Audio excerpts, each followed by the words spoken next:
Let paradise be the topic of today's lecture. Yay. So let's go together to paradise. As strangers, we walk into paradise. So what's paradise? People, when they think of paradise, they think of Adam and Eve when they went out of paradise. So when Adam and Eve came to the earthly realm, they left paradise. This was the beginning of the Adamic race, as we know it. There could have been other races existing on earth for millions of years, but the Adamic race is when Adam and Eve came out of paradise and they came here. So what is this paradise they were into, and how did they come out of paradise and be here? So today, after I tell you about Adam and Eve, maybe we will do the opposite. Maybe, like the song says, take my hand and let's go to paradise. Let's understand. Let's walk in there and see what happens there. So Adam and Eve, when they went out of paradise, this means the beginning of time. This is how it started. The beginning of linear time, which tells us from a BioGeometry perspective that this is the moment that the focus of consciousness moved out of the right brain mode totally into the left brain mode. That's the sensory world. So this shift, before that, maybe humanity could have had, like animals, hybrid perception. They see a bit linear and a bit on the other side. But the moment it completely moved, we call that, in BioGeometry, I call that the great shift. Because a shift in consciousness, when you lose all the multidimensional faculties of perception and you're trapped into linear faculties of perception, that's a huge shift that happens in your brain. And if it happens in your brain, that means it happens in your perceived reality too. So the beginning of the Adamic race had to do with the great shift in reality and in the brain perceiving this reality and creating this reality. If there are earlier civilizations, then they are not of the Adamic type. I mean, there could have been many earlier civilizations. The Egyptian civilization goes back 50,000 years. The Adamic race is about maybe 10,000 years or something like that. So what was before that was a completely, let's say, combined type of perception where your perceived reality could actually look into the subconscious. So your perceived reality was here, and at the same time you were in paradise at the same time. Because this multidimensional time, this is paradise. But we have to know why when I go to paradise, I'm a stranger there. Why do I get lost? Because somehow my senses don't work anymore there. They work here. But all of a sudden, I step into another world and my sensory perception doesn't help me. Everything is completely different than here. So when we look at ancient civilizations like ancient Egypt, the Egyptian civilization started about 50,000 years ago at the age of the Netero. They call them the Netero or the Shemsuhor. Now, the entities like Osiris, Isis, and all those, they have two existences.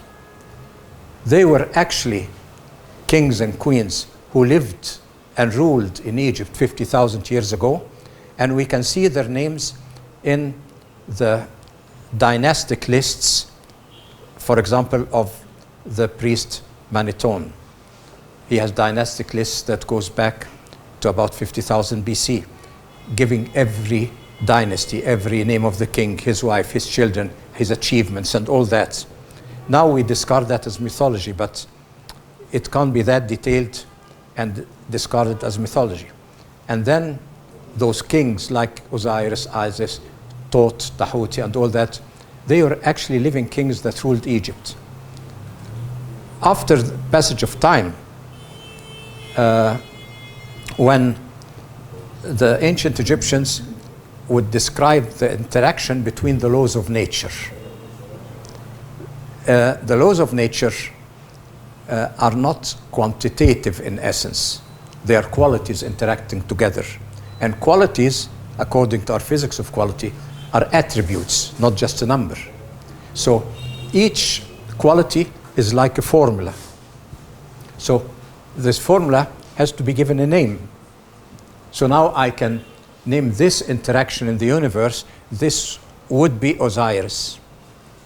This would be Isis. So now, like today, you say, for example, the Halley comet. Halley is not up there. He's buried down here. So, but we use the names. So the names of the ancient Egyptians have two, let's say, realities. One of them, they were living beings far back in history. Another one, they represent formulas of interaction of the laws of nature. And the laws of nature interact together. And so the only way to understand the laws of nature is through what we call mythology. It has to be stories telling us how the laws of nature interact. But we give them the names of ancient kings. With time, people thought, okay, I'll accept the names of those kings in the mythology, but the real existence, we forget it, deny it. It must be mythological. It's not. They really lived in Egypt 50,000 years ago. Now, there is something strange here. If they lived 50,000 years ago, that means before the beginning of the Adamic race, there were races, other races on Earth, like the Netero. So those races like the Netero, what dimensions did they live in? We know that, for example, linear time is related to your left brain perception. It's created by left brain perception because time is not linear. Time is time pulses. It's a pulsating universe. And within each multidimensional pulse, our senses are only sort of geared at 1%, which is just one of the radii in the pulse. And so we think that this radii is everything, so this is linear time. But linear time is just one part of multidimensional time. But now we are out of paradise. We are out of multidimensional time into this world. So we are trapped into linear time. And we are trapped into, and that's what happened to Adam and Eve. They were trapped into a world of cause and effect. Because cause and effect can only exist in linear time. All of a sudden, there was good and bad. Because in linear time, you can have opposites. But where they came from, those things didn't exist. They lived in complete bliss. So, linear time began with the shift in the brain towards left brain perception. So, when we analyze time scientifically and create theories, and the scientists come do this, do that, they are trapped within our electromagnetic universe, in this realm. So they always look at time beginning from first eruptions that they call the Big Bangs. There are many eruptions like that at the speed of light. They're Big Bangs. So a bang like that creates a linear dimension. And this is how we see the universe, because we're living in linear time. But this is just one aspect, linear time. But it governs our life. It governs everything we understand. Now, the problem is that when we came out of paradise, we didn't move completely out of paradise. Only a small part of us, that's the physical body, was chased out of paradise to be under the laws of good and bad and sin and this and all those things. So the body came out with its sensory perception of the body, and that's what we are here. But you have to know one thing. For us to perceive this reality, to perceive this linear time, the brain has to be working, the senses have to be working to create linearity. So we come here and live in this linearity, but this linearity is dependent, this physical world, because this physical world is dependent on functioning senses. This table is only material because it's in the same frequency, in the same range as my sense of touch. If there's another person or table here in a different frequency, to me it doesn't exist. So my senses create this world, create linear time, create my identity, create everything. Okay, but there's a problem here. For the senses to work, you have to have a living brain first. How can the senses work if the brain is not alive? But for the brain to be alive, it has to be fed energy and blood from somewhere else. So the heart now is beating, feeding life force to the brain, and then linear time and our world appears. Well, that means that our existence here, our material existence, our sensory existence, is a second phase. It's not the first phase, because it's getting its energy from somewhere else. Somebody else is feeding it. What is feeding it? It's the body. The heart is beating. The functions of the body have to work in order to send blood and life force to the brain. So now we have the whole unconscious biological functions, because we are not conscious of them. When we are conscious of them, we disturb them. So let them be where they are. So we have the unconscious biological functions, and they are the primary existence, while we and our world, even our physical world, is a secondary existence floating on that primary existence. So we are just a small 1%, and we think it's everything, but it's only a very little thing. Okay, the 98% is of our subconscious, let's say, biological functions. If it's not run by linear time, by this world, who is running it? Who's running our biological functions? The universe. So imagine that the greatest part of you, that invisible, unconscious part, is run by the universe. As we go into paradise, I'll explain to you its dimensions.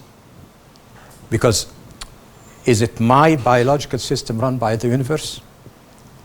Or on that level, am I the universe? Or how does this function exactly? So we'll go there. I told you when we go into paradise, we get lost. So, so okay. So now, but then, you know, once I figured this out, I thought, well, if the universe is multidimensional, there's no linear time and space, and it's running my biological functions, then actually I should live forever. Logical thing. But it's not happening. Why? The problem is when I become aware through my senses of my body functions, I become aware of my heartbeat, of my digestion, things like that, of my breathing.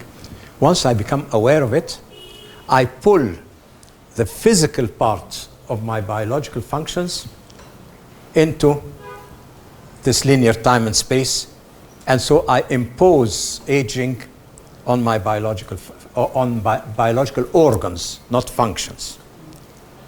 The biological organs now have been trapped in linear time and space, while their functioning inside them is still multidimensional because it's not physical.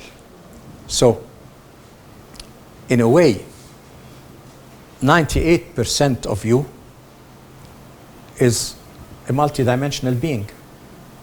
Multidimensionality, that's paradise. So imagine you are still living in paradise, but you are not aware. You're not aware at all. What you are aware of is the shift of perception, you know, like you have a fantastic garden and rivers and things you're living into, but you decide to put your head through a window and watch inside the room instead of.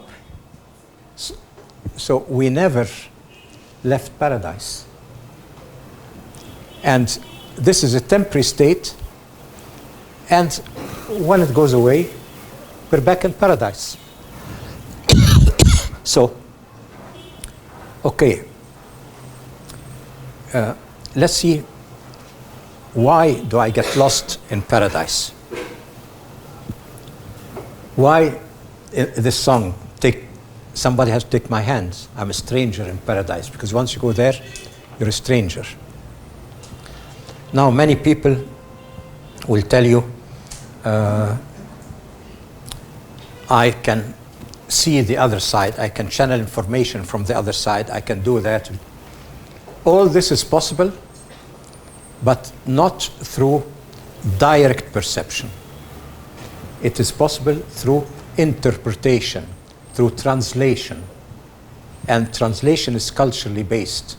For example, any piece of information on the other side has no time and space, has no individuality, because the process of personification that makes you different from her, this process of personification is a left brain sensory perception. It moves things, separates them from the background. That's left brain. But on the other side, it's all fluid. There's no personification. Well, if there's no personification, then what's there? Am I an individual? Or am I, let's say, a collective being? Or am I the universe? Well, look at it that way. Here is like you have in front of you a picture book of your life, arranged in the years and bound nicely like that. You can open one after the other, so it makes logic. You see how you grew, how your parents were, how your children are. So you follow. But then, on the other side, somebody takes the binding off, throws all the picture around. So there's no way of finding your way. You can look at things individually, see this picture, see that picture, but you'll never find a logical path there. Because logic is, again, a linear left brain perception. So you will not, and this is very logical. yes, that the body needs water is logical. Because Helen's telling me, you know, you can speak about multidimensionality as much as you want, but you can't drink from there. So we drink from here. Now, so what happens on the other side? What laws are there? Am I an individual? Do I still keep, when I'm in paradise, I'm me? But we said there's no boundary. So am I me? Or am I us? Or am I the universe? Actually, I'm all three. Consciousness is fluid. I'm here and there. Look at it. I'll give you a physical example here. When we are all sitting together, you listen to my voice.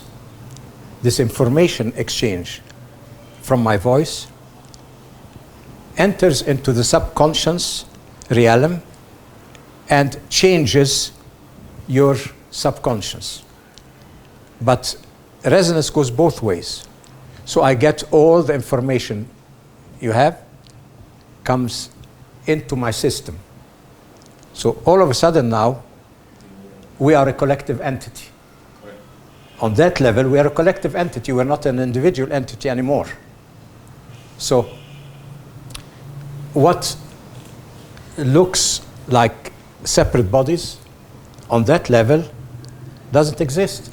So if you are on the other side and you didn't have an individual physical body, you could easily become all of us, or even become the universe, or become yourself.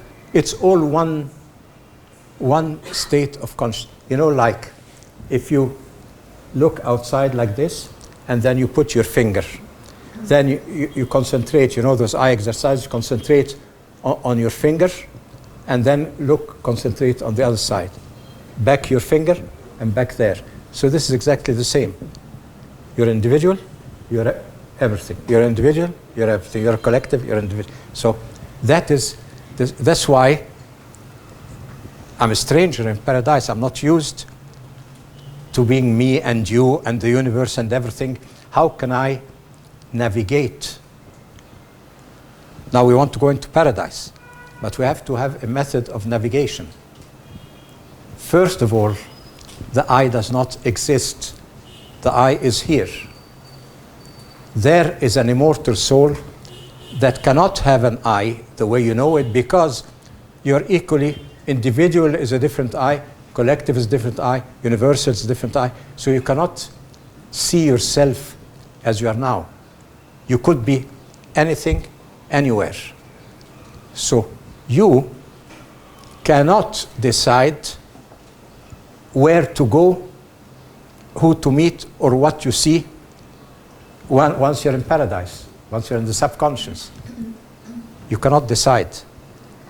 So all the laws here, cause, effect, and all that, when people tell you in belief, for example, what you do here will affect what you do there and all that, that's metaphoric interpretation for you to understand what's happening there. But in reality, what happens there is your uncontrolled subconscious content will automatically communicate on its own with similar contents, and all of a sudden you find yourself there or in another place. You have no control over where you are. It's resonance of information, and information will take you from one part to the other. So you are now moving. One instance you're individual, one instance you are the universe, one instance you're this group, but it's like your consciousness shifting from one phase to another without any control on your side. You can see once there's information exchange with your parents, so the exchange will come in such a way that you'll all be the same age, so you'll have no emotional link with them because you're all the same age. If I see my children, my parents and my grandparents, and we are all the same age sitting together, the emotional links here are in a way gone. It's like strange, you know. It's like looking at strange entities. So and then, but I could also, if a certain resonance with a certain quality, let's say of parenthood here, is activated, then all of a sudden, I'm a child sitting with my parent. My parent is in an older age, and I'm as a child, because the information here is this relationship. So the relationship shapes what we are. So it's a fluid thing where everything is possible and everything is there. But before I leave you today, if I don't give you some tips on navigating paradise, you'll be lost in paradise like I am. You know? So we don't want to be lost in paradise. We can be strangers in paradise, admiring the beauty of paradise, but not being lost in it. But in order to be that, we have to completely change our understanding of things.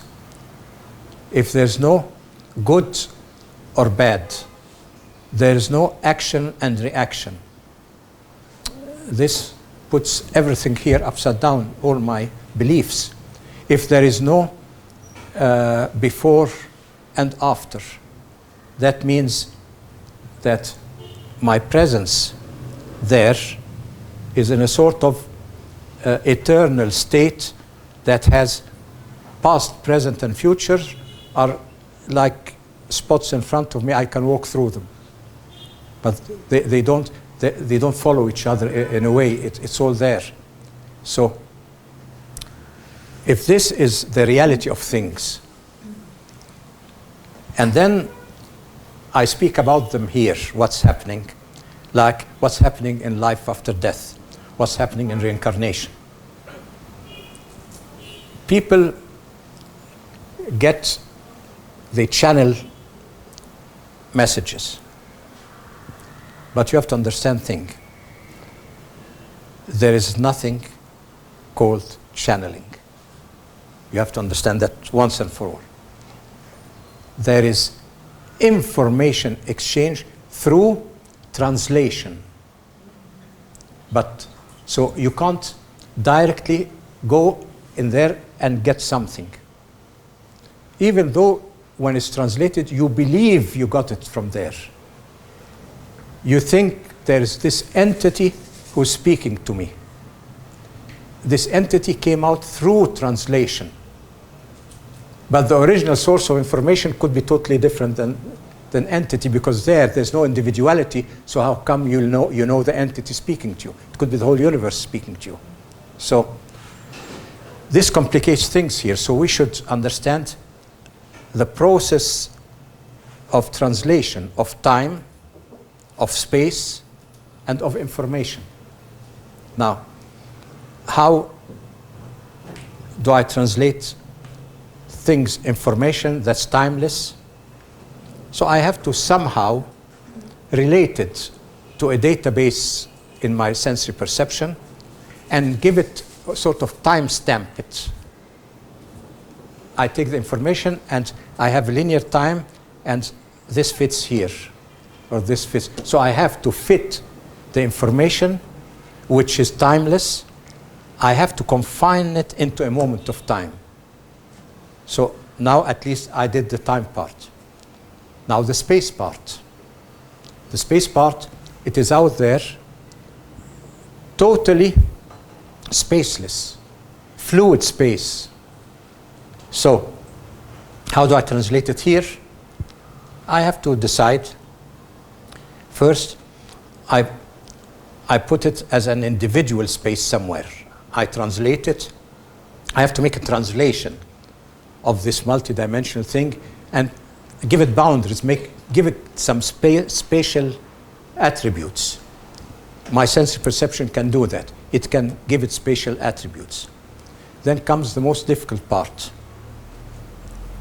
Time attributes, space attributes, very good. But I cannot perceive something that has no meaning.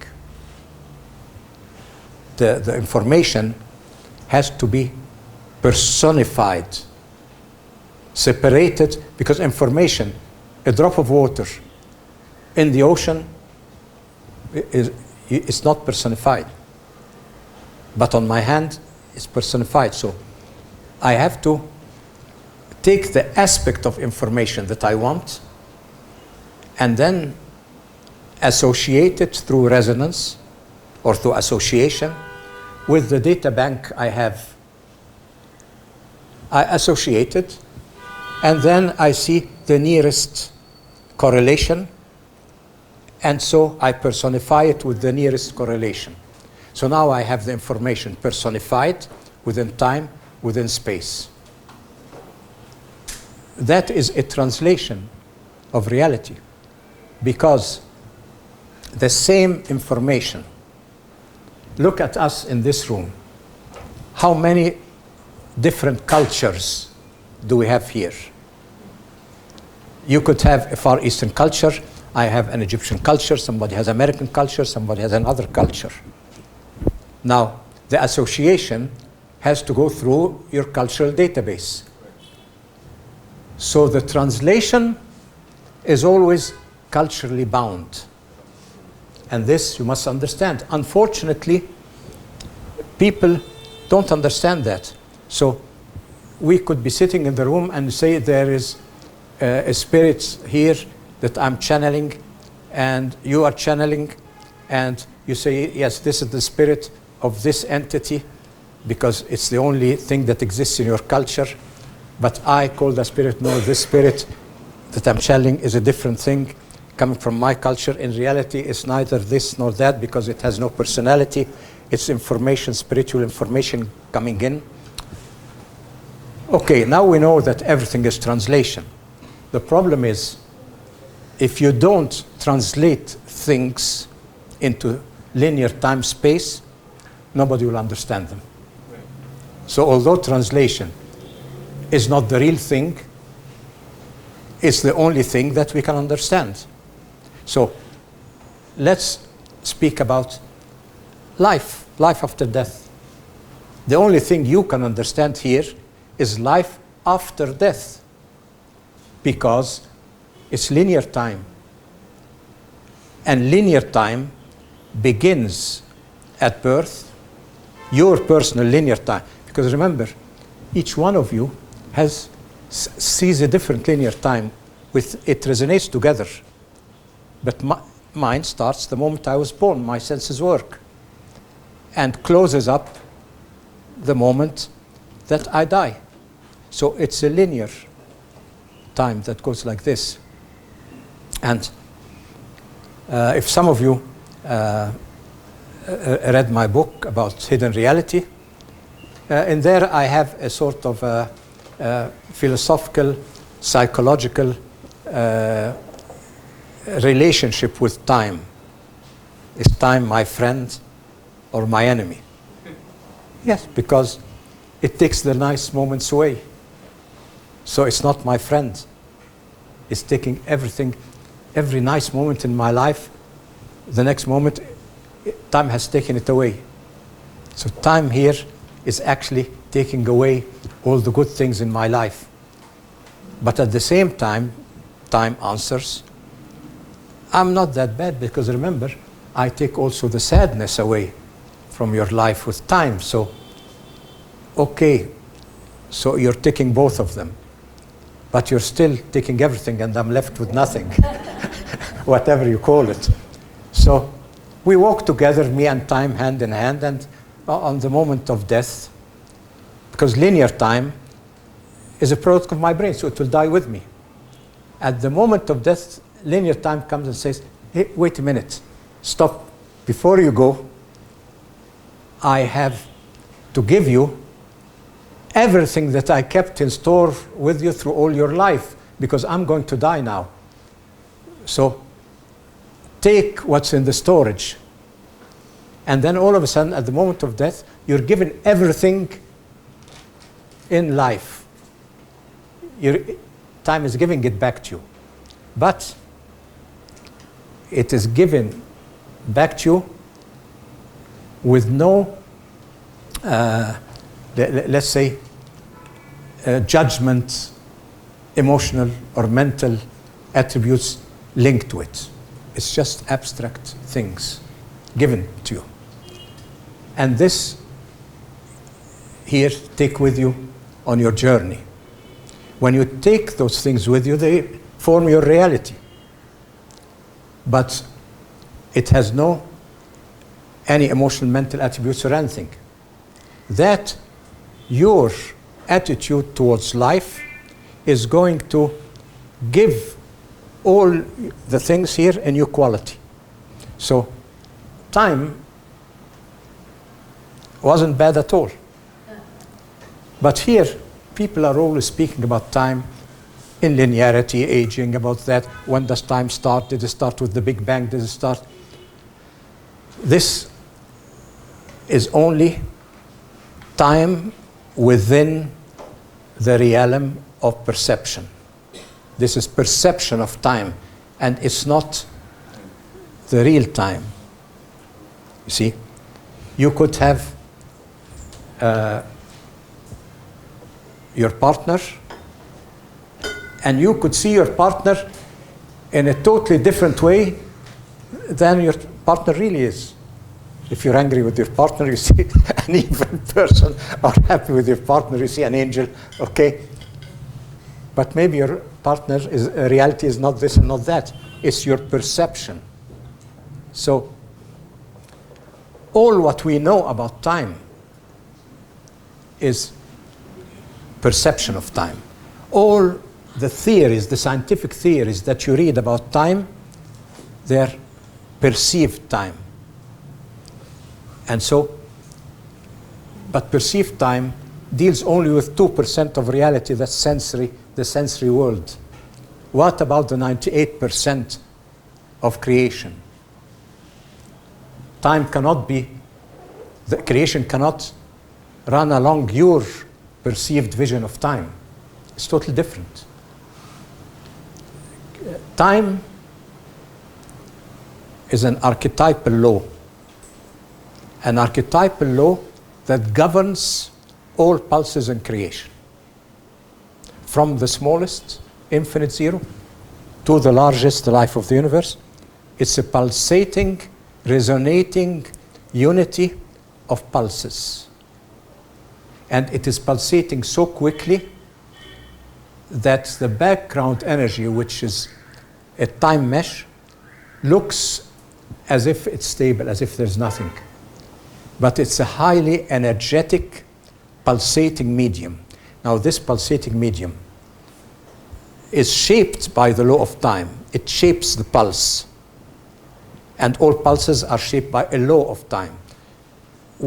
The shaping of the pulse creates also, out of consciousness, it creates the universal mind too, because the universal mind has to have emission and attraction. So it has to have a sort of mental radiation, and emotional attraction is a form of mental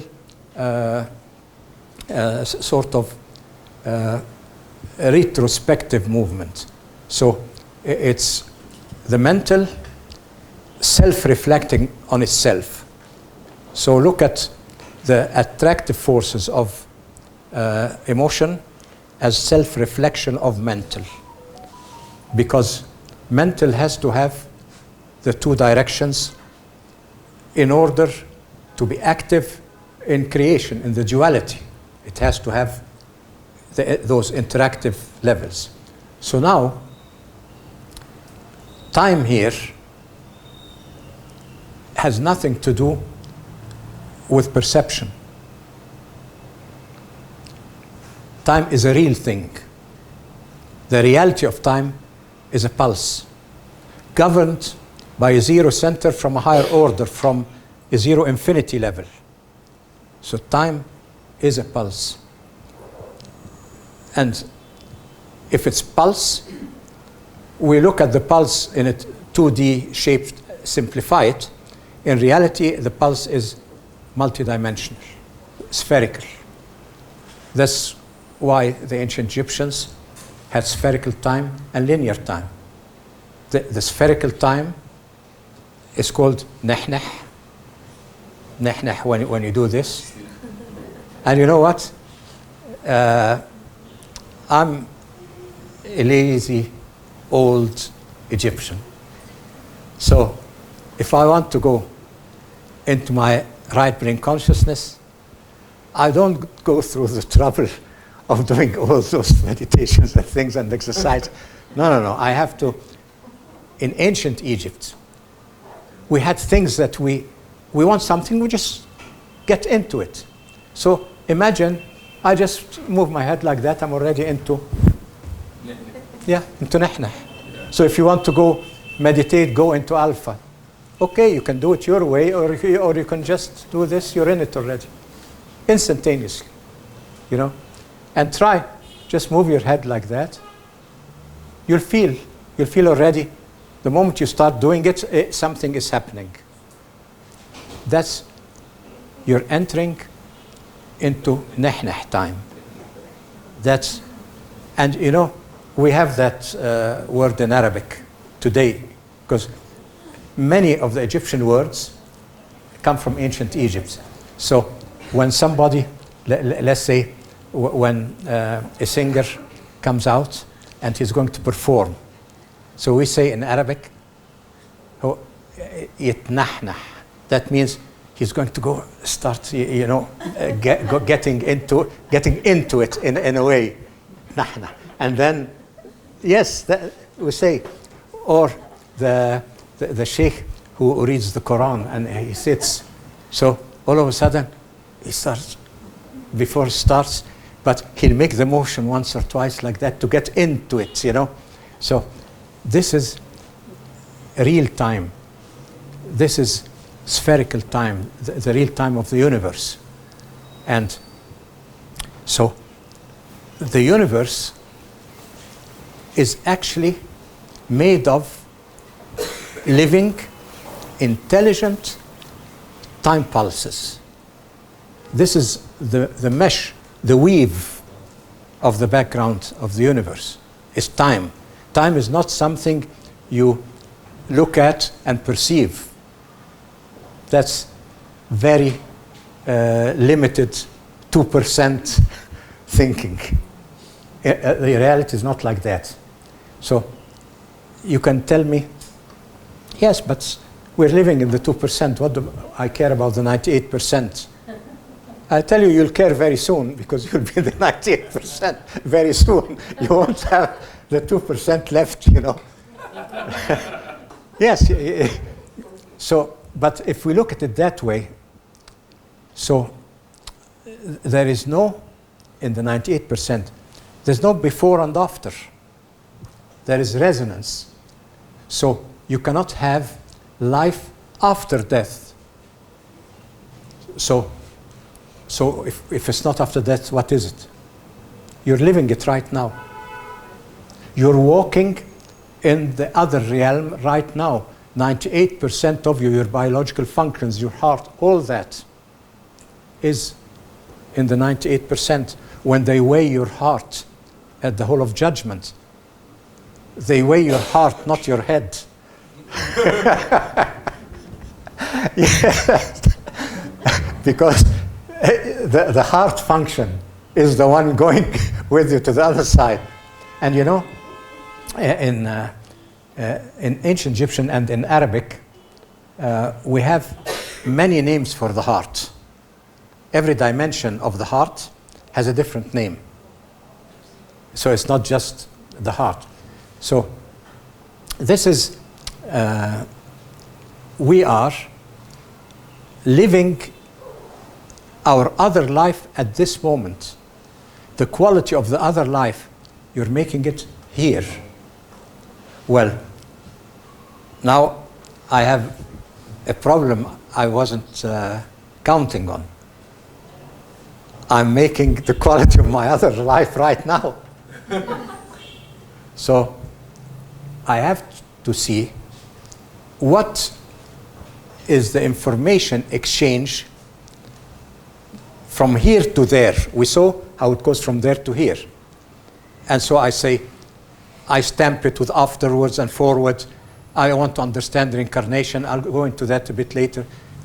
Forward and backwards lives. But we want to go now the other direction. What resonates with the other side? If I am speaking the words, now I'm saying, are the nice words going in the other side as shaping it in a way, the bad words shaping it another way? Does the word itself, is it understood by the subconscious? No. Letters, numbers, all those things are quantitative. It is the void between the letters. It is the void between the musical notes. Okay, the void, you tell me you just said it's a void. So how can it go to the other side? Well, this void has a quality. This void has an emotional, mental quality, because emotional energies are not in time and space. Emotional energies are in the void. Mental energies are there. So when you say a word, the real emotional, mental, let's say, qualities that behind the word are found in the voids between the letters. So the letters are just the containers. And so it's the quality of the space. That means, how can I shape it? It's an emotional, mental void. You say, I will shape it by intention. The good intentions will affect there. Unfortunately, intention is a very, very fluid thing. Everybody will do everything and think he's doing it with the right intention. So it doesn't exactly work with intention. Now, here, if you have a frequency here, it's moving at certain speed. And we think everything is frequency. This is frequency, hearing that. We have this craze about frequencies, when frequencies are just an incomplete part of frequency alone never gives you any quality.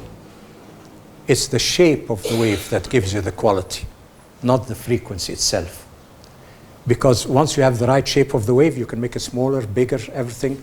So there's something called resonance of shape that is irrelevant of frequency.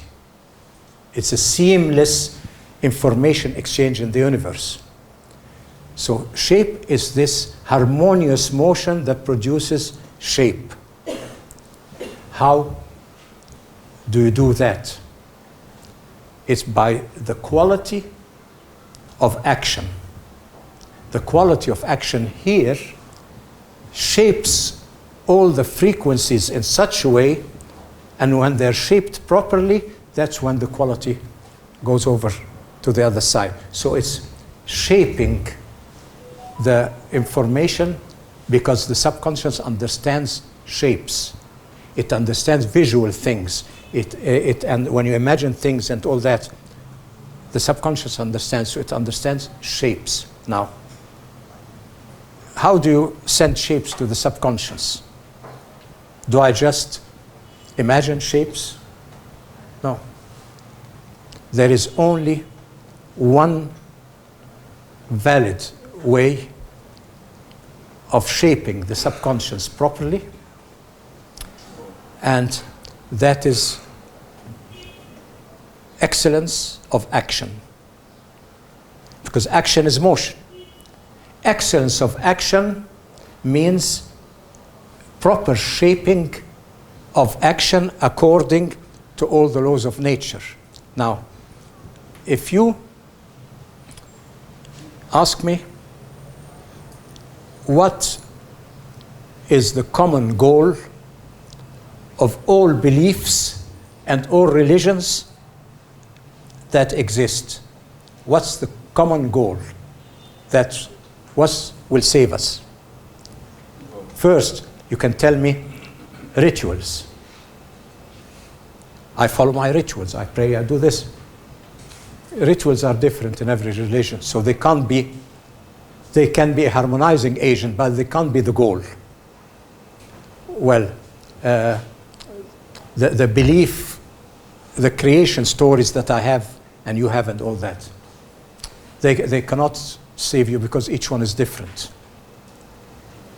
Well, what is excellence? Excellence means you give the reign of your actions to the universal order. You imitate the life of your body. Why is your body alive and functioning so well? Because it is run by the universe. Now, instead of being run by the senses, you let the universe run your action. Now, you tell me, how can I talk to the universe? I talk and nobody answers. So how do I do that? Well, very simple. Nahna is also found where? In the heartbeat. Because the universe makes your heartbeat. But the heart, if you go into the heart, you will find that there are brain cells like neurons in the heart. There are neurons in the gut. But I have the brain here is linked to sensory perception. But the brain of the heart, I don't think is linked to the sensory perception. So what does the heart perceive?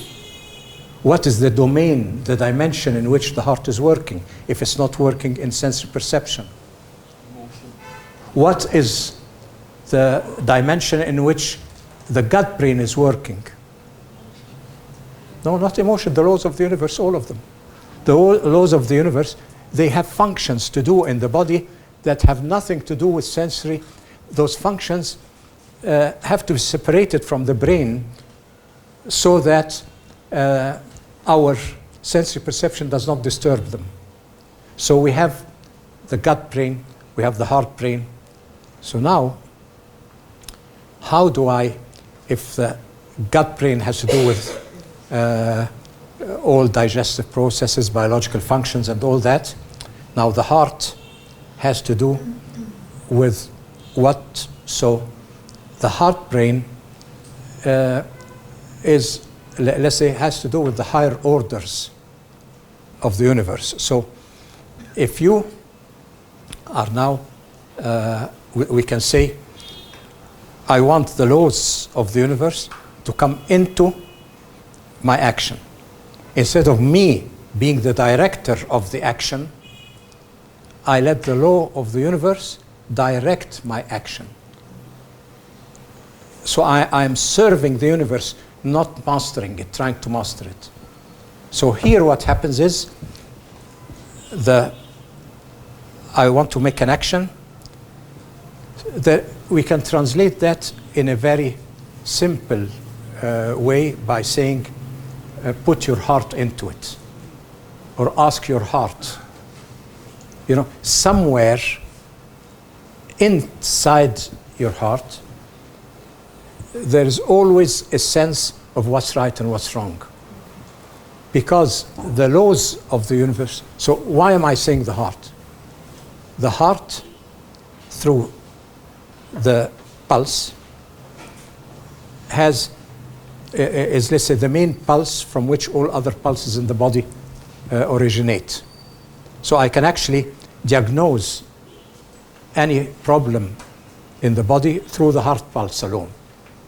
If I go deep into it, and I can find that in the heart pulse, I can diagnose anything in the body, and I can heal anything in the body through the heart pulse. So now, if I can heal anything through the heart pulse, that means excellence of action. And excellence of action means what? Your brain is only aware of 2%. So you can only balance things within the 2%. But you cannot balance things that are out of your reach. But excellence of action means that your action has a harmonizing balance on the rest of the invisible universe, on the 98%. So how do I do that? I connect to my heart. And in your action, when you say, put your heart in the action, strive excellence of action, it's universal, irrelevant of worldly gains and all that. So, excellence of action is reached when the heart brings the universal laws into the action, when the heart becomes the master of the action. And this is actually the essence of all beliefs that exist, is you letting the universe be master of your action. Well, letting the universe means the universal mind. So here you can call the universal mind, but whatever belief you want to call him divinity, call him creator, call him God, call what you want. But you're giving the reins to your action to the universal mind to run it for you. This is actually let's say, the highest level of any belief system is achieving excellence of action.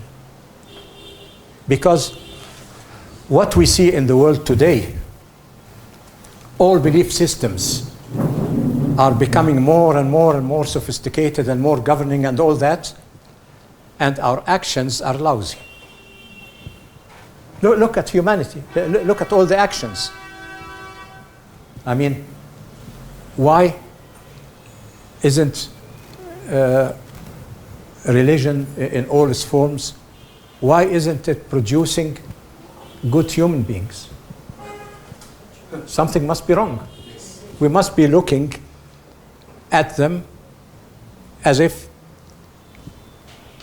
obey God, say this prayer, go to church, go to mosque, go to this, do this, do that, okay, and then steal from your neighbor and do this and kill the other person and conquer this other land and find an excuse. Yes, but if you let the universal order run your action, then this is where you are. Now, you're alive in the 98% that way. You don't have to perceive everything in it, but you're letting the 98% that runs your system run the rest of it. And this is found, for example, in animals. Animals are run by the 98%, by the subconscious. That's why in ancient Egypt, you had in the hierarchy, you had humans, animals, and the divinities.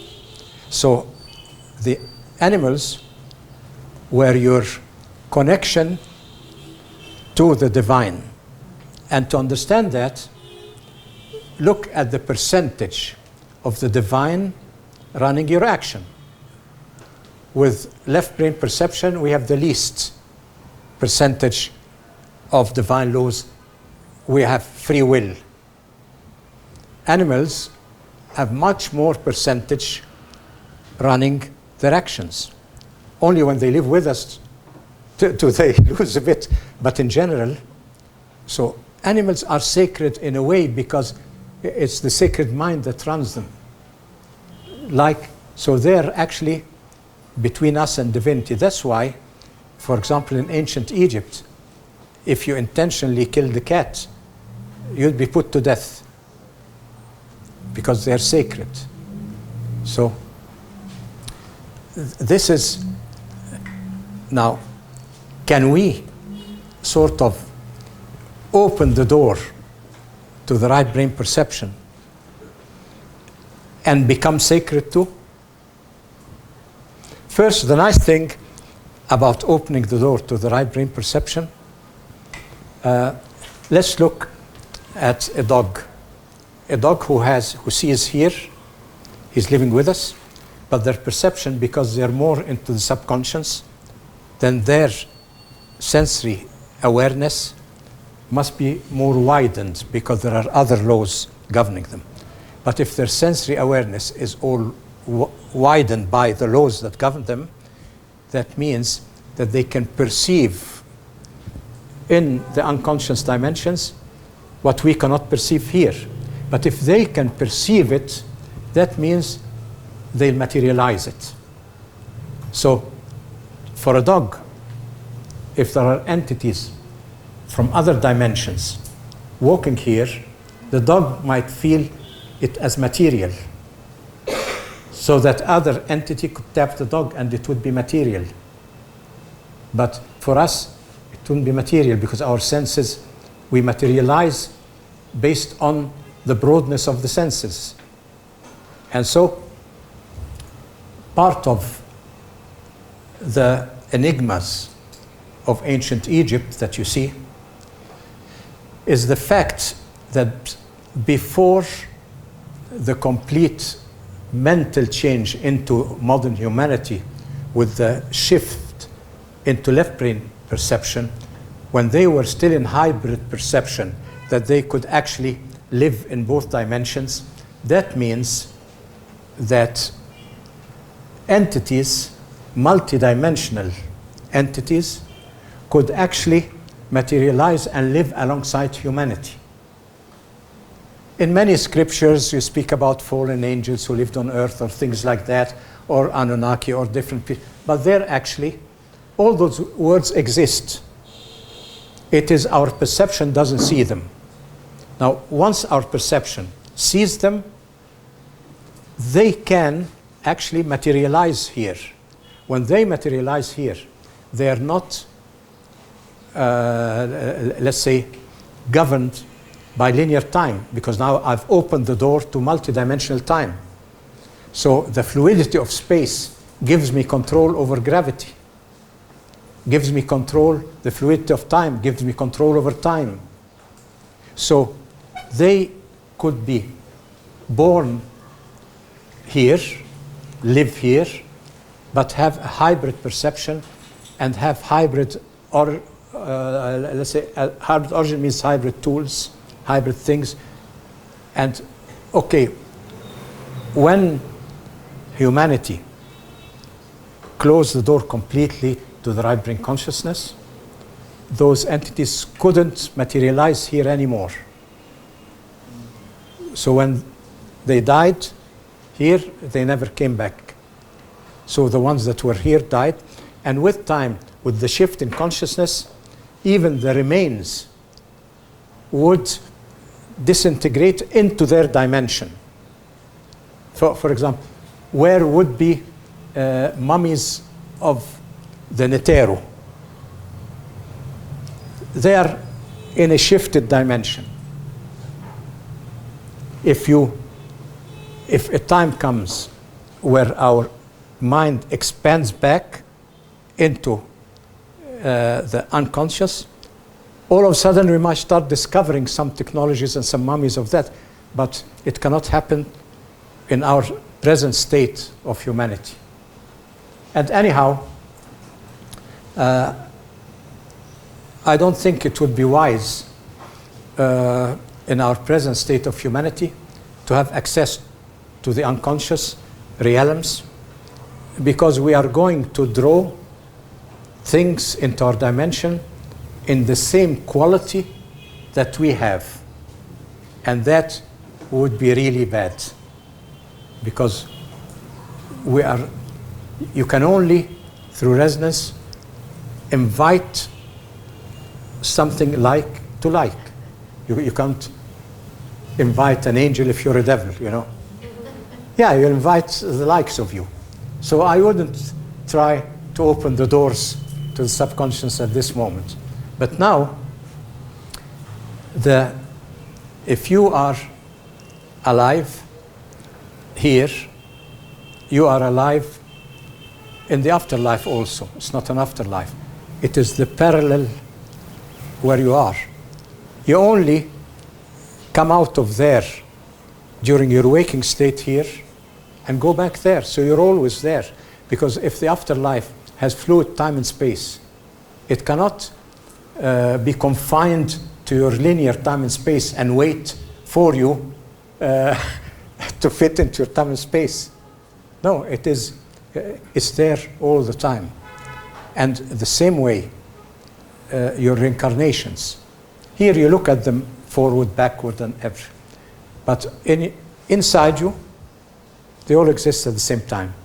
How do they exist at the same time? Every interest I get here, I start channeling my interest into something. On the subconscious level, it starts resonating with similar interests. Similar interests in other beings all over. And then exchange information. They exist in my subconscious, I exist in their subconscious. And then they become not my past and my life and my future incarnations. No, they become actual evolution steps in this life. So they are inside you in this life. The thing now, okay, what in a future time or something, or in a past time, if they're part of my energetic makeup, that means I'm also part of their energetic makeup. Yes. So for example, if you like listening to Mozart, and we analyze, I don't have access to doing measurements on Mozart himself. I don't have his mummy. So, but I can adjust my pendulum on your wavelength here, who is listening to Mozart.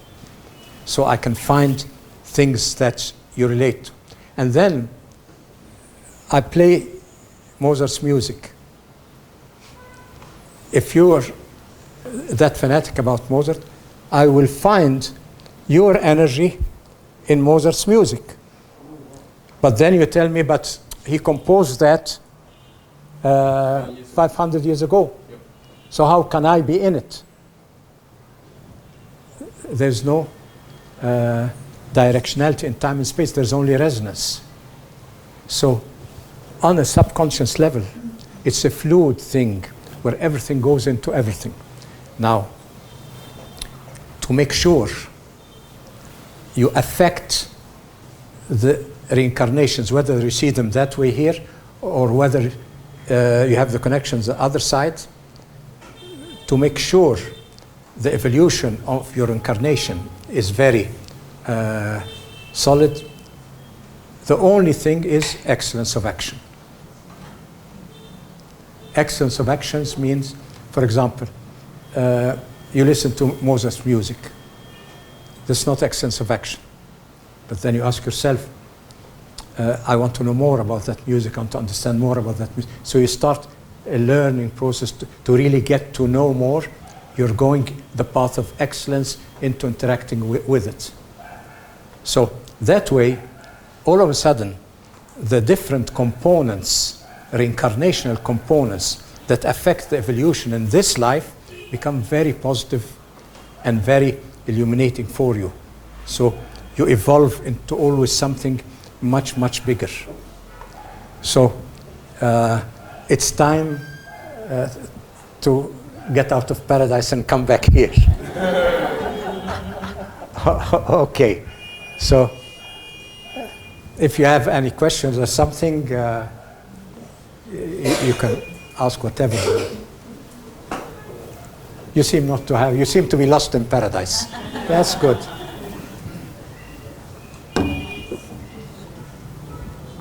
So what's the aim to achieve? You what? What's the aim for each of us to achieve? Well, first, excellence of action here will bring harmony into your afterlife, but not in the afterlife. It is the other life. So, Future life. not future past. It's the other one. Okay. It's the one you live in. You are like a leaf floating on the ocean. Okay. Right. Your excellence of action here can bring you a very calm ocean, or an ocean that's not calm. So here you have an opportunity to calm the 98%, to bring harmony into the 98%, but not through thoughts, attitudes, meditations, and things like that. All those are good, prayer, meditation, everything is very good. But the most effective thing is the quality of action, is excellence of action. So with excellence of action here, you are changing your future here, and you're actually harmonizing the place where you live on the other side. Because the moment you close your eyes here, you die here, you won't know you went to the other side. You've been always there. You'll be walking the same road, meeting the same people and something. So it's as if you were always there. But if you know that here I have an opportunity that doesn't exist there. I mean, you could ask me, what's the benefit of living then? Why did I come here? Because here you have the only opportunity through excellence of action to change the quality of the other life in which you are living. When you're in it, you can't change it. You're taken right and left by resonance. But here is a unique opportunity to change the quality of the other of the 98%. So all 98%, doesn't it affect all 98%, everybody? Like wouldn't it, Well, if we our excellence of action would also help everybody? of course, Yeah. of course, excellence. When you have excellence of action, don't think. It's not just a good Think about yourself. If every person, my excellence of action will affect the whole universe. Yes. So I shouldn't bother about looking at others, because if I look at others, there's one big mistake I could do. I could fall into judgment, into judging others. And now excellence of actions carries with it accepting all others. So, part of excellence of action, that you don't judge others. Then what about people like monks that go into isolation? So where do they get their excellence of action? There's a problem here. In ancient times, Right. not today. Today, every spiritual discipline, they have their isolation system. In ancient times, every monk, every priest, had to have a profession. You couldn't just sit and pray. You had to have a profession of excellence. And that's, in the beginning, all spiritual practices were actually excellence of action. Whether you are a builder or you are a carpenter or this, you created excellence of actions in a way that you let the divine secrets into your craft.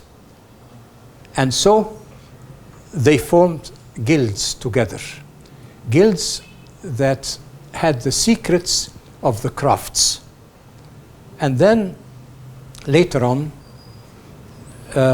many people came into those guilds, people who had religious people, spiritual people, people who had philosophers, or all kinds of people who came in there and wanted to know the secrets. But the secrets is hidden in the action. Yes. Those people couldn't tell you secrets. They could just perform. If you're performing according to divine laws, you can't explain. So they started, the people coming in, asking all those people, tell me how you do this, how you want, you do.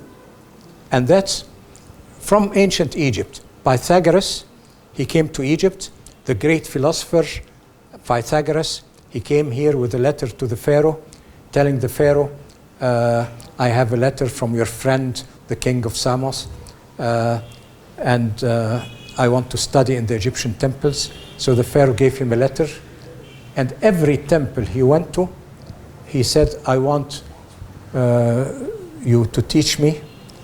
They told him, we have nothing to teach you. So Pythagoras was offended. He thought that this was because he was Greek, he was not Egyptian, that they didn't want to give out secrets. He tried that with many temples and they wouldn't teach him. So he once sat with a friendly priest, a friend of his, told him, why are they not wanting to teach me?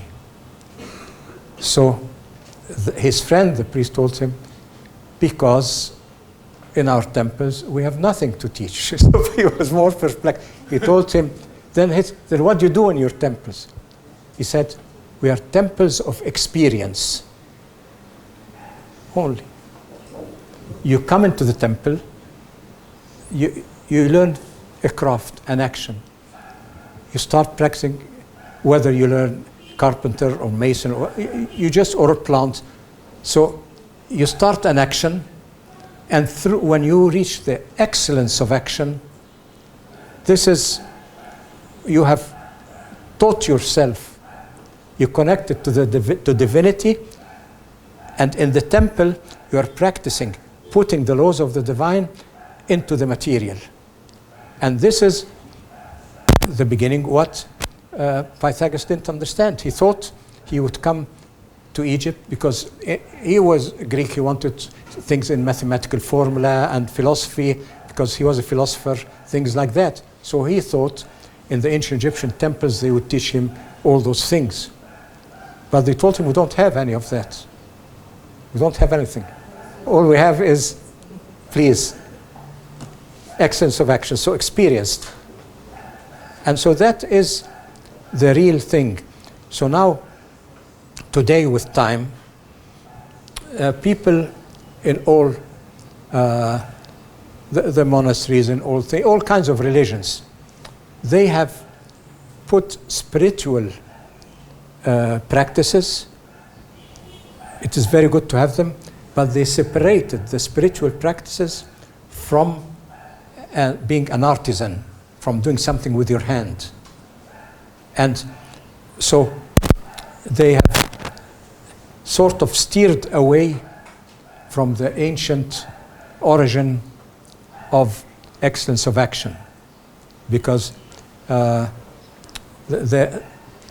is a story that we have in Islam during the time of the Prophet.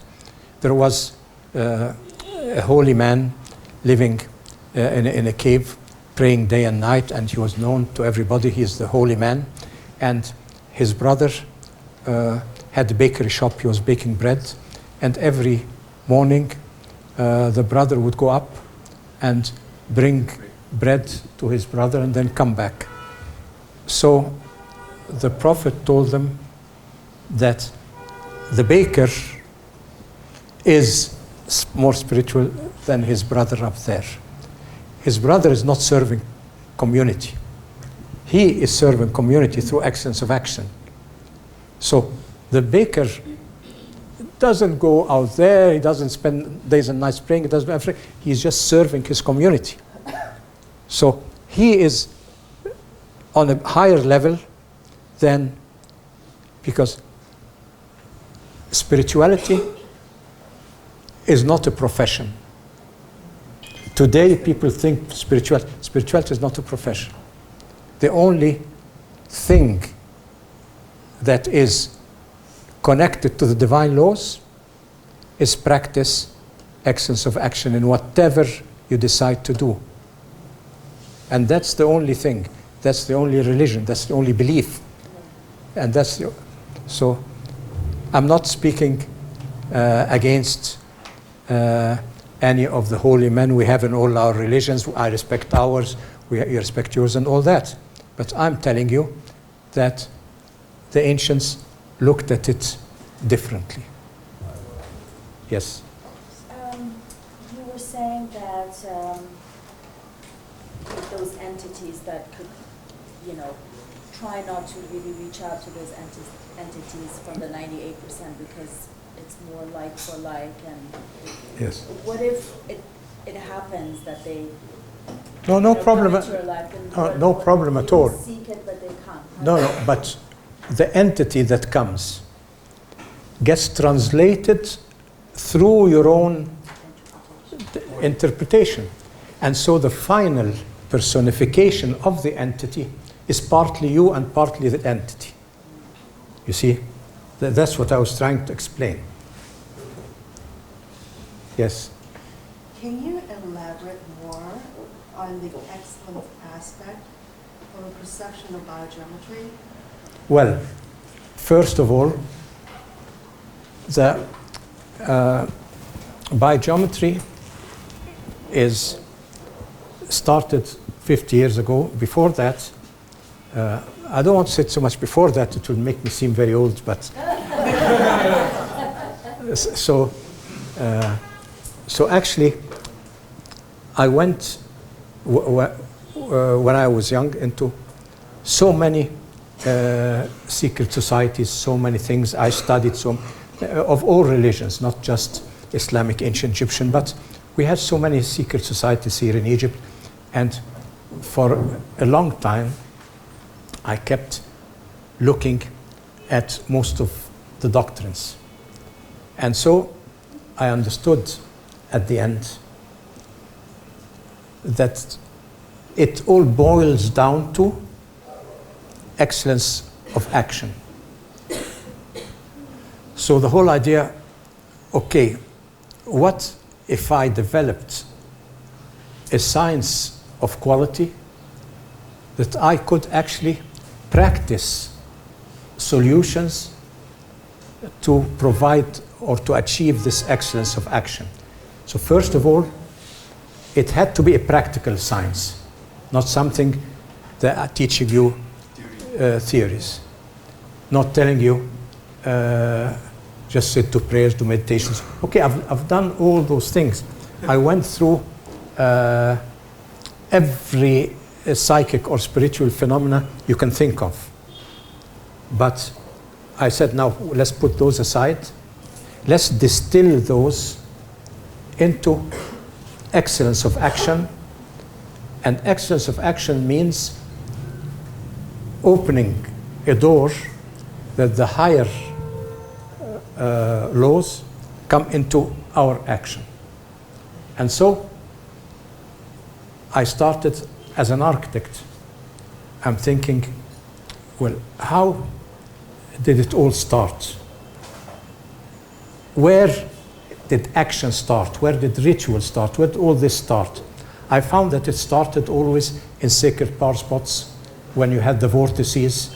And the vortices, that means the vortices that were created through underground water crossing rock water produced a vortex, like a wormhole. So now, okay, why don't we go in a very practical way and develop a whole science of design of working with this wormhole, letting the BG3 door open, and if I bring it into my action becomes excellence of action.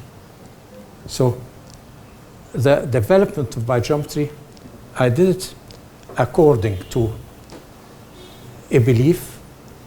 I didn't take it from any system, not ancient Egypt, not any other system. I developed it as a pure physics of quality, and then it gave me a key.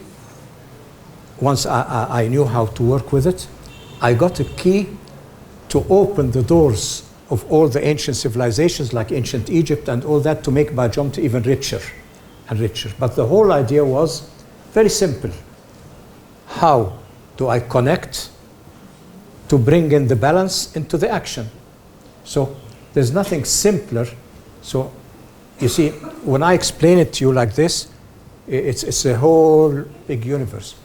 But when you go into biogeometry and you think, I just create BG3 with a few simple principles, it sounds like child's play. It's too, how can we bring all what we're saying into a little game like creating BG3 or like holding a BG16 pendulum? But that was the goal. You see, that was the goal.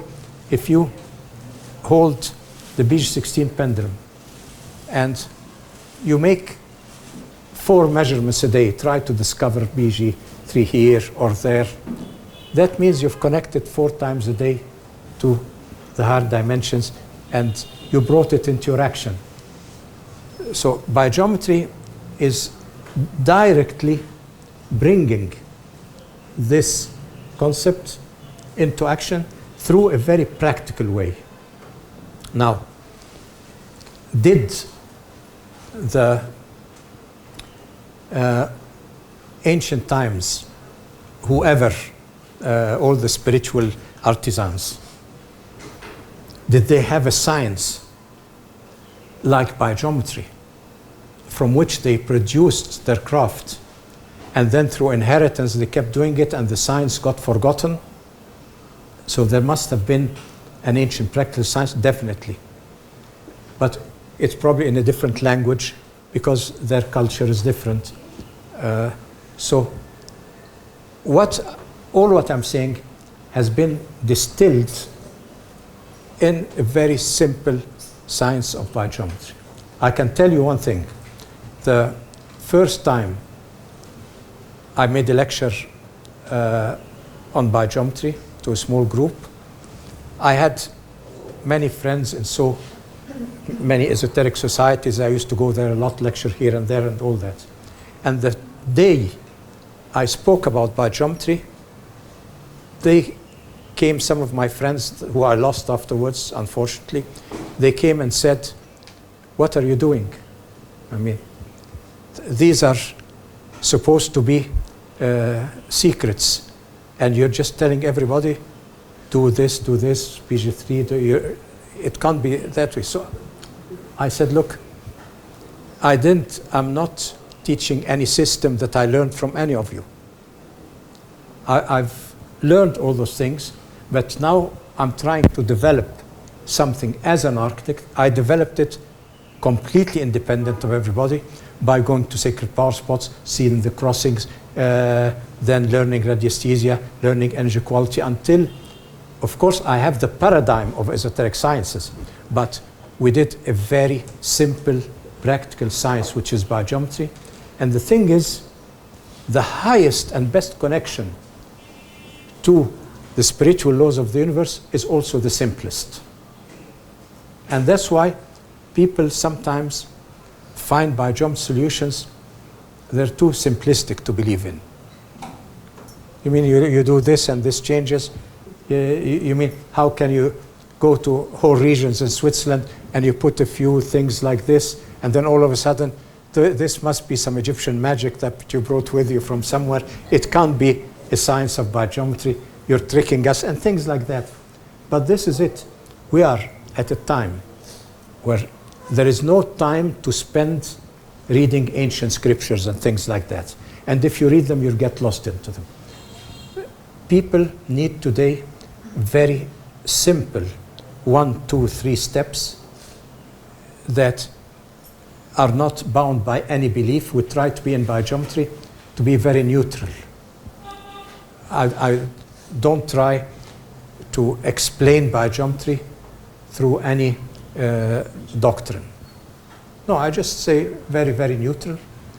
But this neutrality fits into all doctrines because it's simple, it's neutral, it fits everywhere. So this is the real essence why what we're doing in biogeometry. And you will feel that there are many sciences that you can study. But you will feel, when I learn biogeometry, something triggers in me. Yes. Because what biogeometry is telling you is existing already inside you. So there's nothing, think of it like that, reflect a bit. There's nothing I ever said to you that you didn't really know. One way or the other, you know it. I'm just putting it, showing you a practical way of achieving it. But the essence, every one of you knows it maybe in a different way. And that's good, because when you know it, when you feel you know what I'm saying, I've already known it all my life, that means it's real. If I'm saying something that you feel, or there's something wrong there, then discard it, put it on the side. Anything you feel is wrong, just put, why? Because we said, listen to your heart. So your heart tells you, take this, take it. Leave this, leave it. Okay? What you have on your agenda today, are you visiting pyramids or something? Yes. Pyramids? Yeah. Okay. Yes? I'm asking, what is a dream and why do we dream? Well, dreams, this is a long thing, but I'll tell you very short.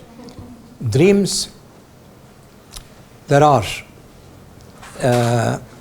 many stages of moving from sensory perception into the realm unconscious. That's total paradise in there. Now, when you sleep, you go slowly into, your brainwave goes slower and slower. You get into REM movements there in the brain, and then you start dreaming. So the dreams here, any dream that you feel has a meaning, or you understand, or you remember, means it's a translation. It's a translation based on the database that you have in everyday things. It's a translation. Okay. Is this translation on that level, or did it come from deep within the unconscious and was translated?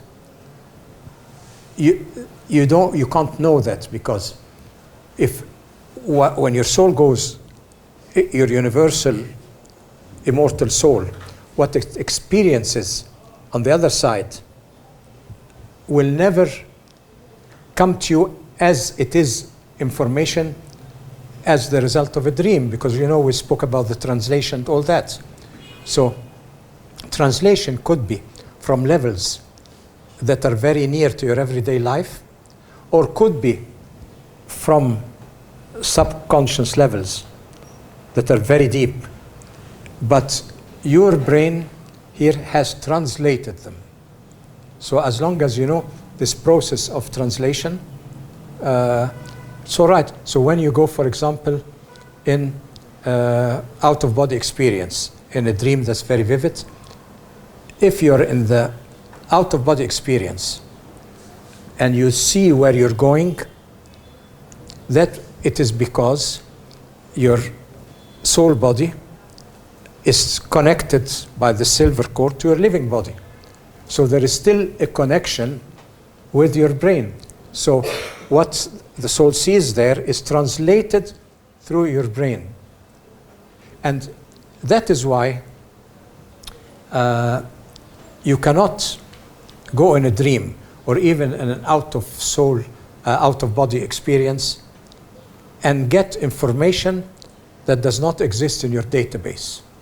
I've had friends who tell me, for example, I can remember many past lives. I remember every detail of my life in Egypt. I said, very good. Can you read the hieroglyphics there? What does it mean? Oh, no, I can't read that.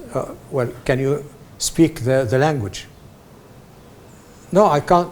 But you said you just remember everything. If you remember everything, then at least remember a few words. Remember. No. So nobody has been able, through any form of channeling, to bring us solid information. Nobody can come and tell me a sentence spoken in an ancient Egyptian dialect. If you live there, because even your soul could go there and experience it. In the 98% ancient Egypt exists, but the translation has to go through your database, and this is where it counts. So people should understand whatever translation you bring comes through the cultural data bank. You want the translations about ancient Egypt to be more and more refined, then study a lot about ancient Egypt, keep studying and learning and things like that. And so you're feeding your data bank with a lot of ancient Egyptian information. So when the association happens, they could form into some new information based on what's there. So once we understand that, we know how it really is. We in biogeometry, we should be very realistic. The ancient Egyptian in their sciences, it was not magic, it was not psychic, no, it was real science. It was a physics of quality, a real science, and this real science, today we can't understand it. Why? Because if you don't know the type of fuel or energy that they used, you cannot really know anything about their civilization. Now, let's look at it this way. Today, we use electricity, we use magnetism, we use combustion, okay? Unfortunately, all those products of modern technology are very harmful to us. So all our energies, the energies of our present civilization, are harmful energies. While the Earth produces electromagnetic radiation, which is part of our life force. The Earth, there's the oxygen-carbon exchange in nature is life-giving.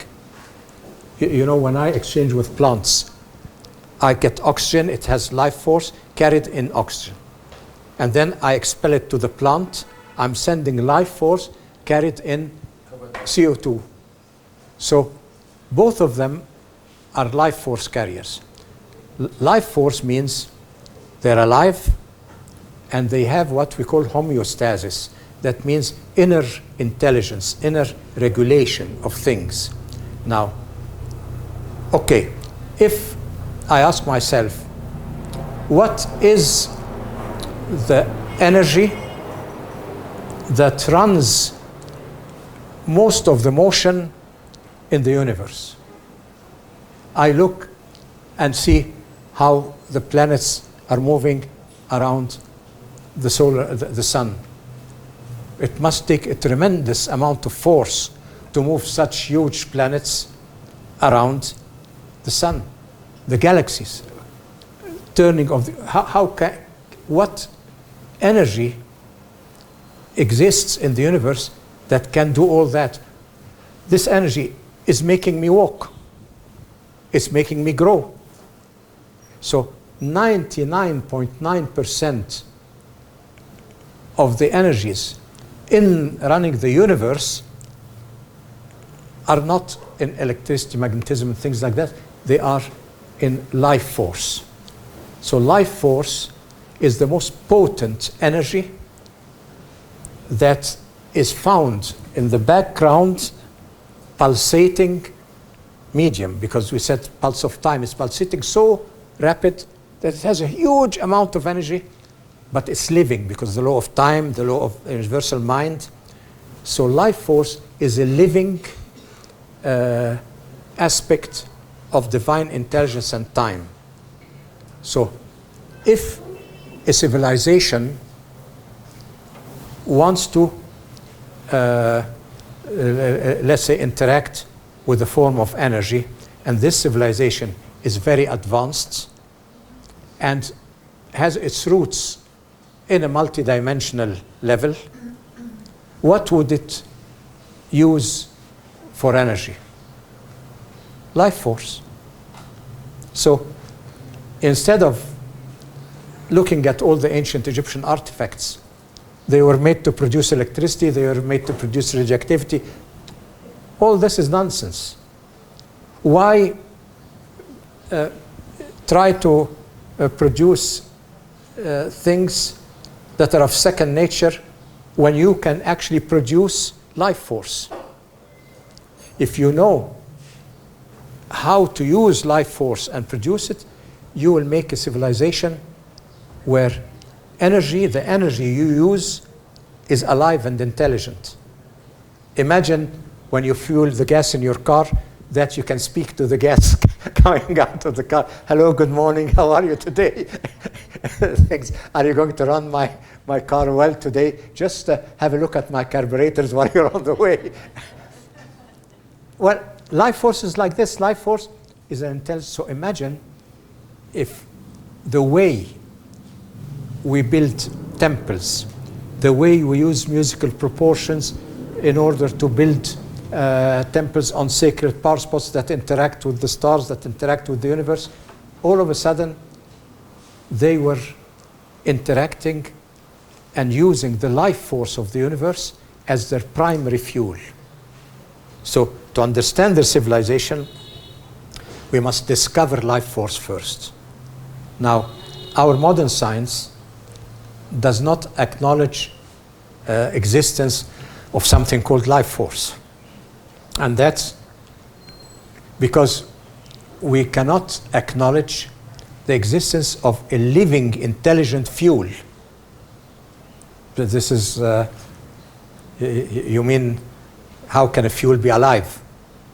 Okay, if you think that, you stay that way. But great civilizations, they thought different. Yes? Why do we forget our dreams? Well, the moment, like I said, if the dream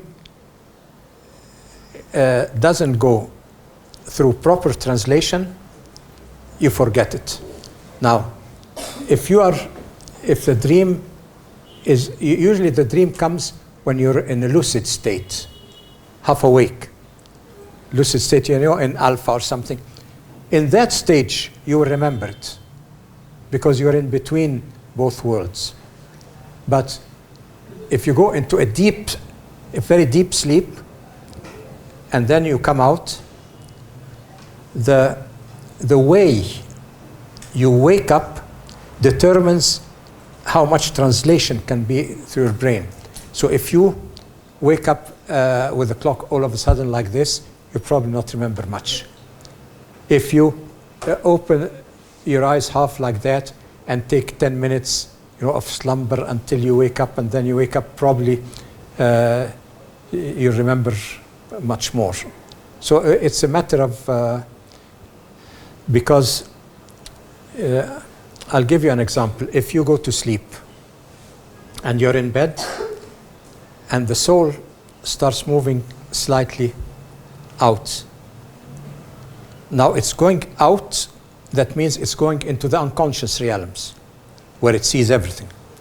Now the moment it moves out of the body, there is an instinct inside you to preserve life. So what will happen is, this will happen, you'll shudder that way. When this happens, you don't remember what happens, because it's just when it's like the soul trying to get out, but it's just while you're sleeping. But sometimes the body, through the instinct of life, when it sees a movement out, it will pull it back And this shudder will make you not remember anything that you saw in this moment when you were half out. Incidentally, in advanced levels of biogeometry, I will teach you, we have special pendulums that can measure the other dimensions, and then you can see how far the soul is out when you're sleeping and measure it and do things like that. But that is, to a later date, we'll do that together. Because it's all energy. This is all the highlights and the carrot. Yes, it's all energy, you know. No, I'm saying that because we want you to come back again. Come back to Egypt. Give a date. Okay, well, any other questions or yes? As biogeometry, do you have any tools like easier for us to awaken or for our conscious to cross over dimensions or some? Well, I'll tell you one thing. First, we have the brain stands, you know, the right and left brain stands. Now, the left and brain stands, you can do a lot of research with them and with the dials on them and see how each part of the brain, it's not localized, but you know, it's right brain, left brain are modes. So this is one thing that you can activate one side. You could take your BG16 pendulum, the one you have in your hand, and just put it on one of the main chakras here or here. Just put it there a bit and you'll already activate that. Anything that activates BG3 in your body, and those are BG3 emitters. So you just emit it on any of the chakras, you'll awaken it straight away. So those tools exist with you. We have advanced things, but you master things with the easy tools and the rest will come later. Yeah. Okay, thank you. We should do everything with a full heart, right? There's nothing but that. To Put your heart in everything and it's done. So Yes. the next section could be that have heart. You got to have heart, yes. Yes. So, Thank you so much. well, thank you for being here.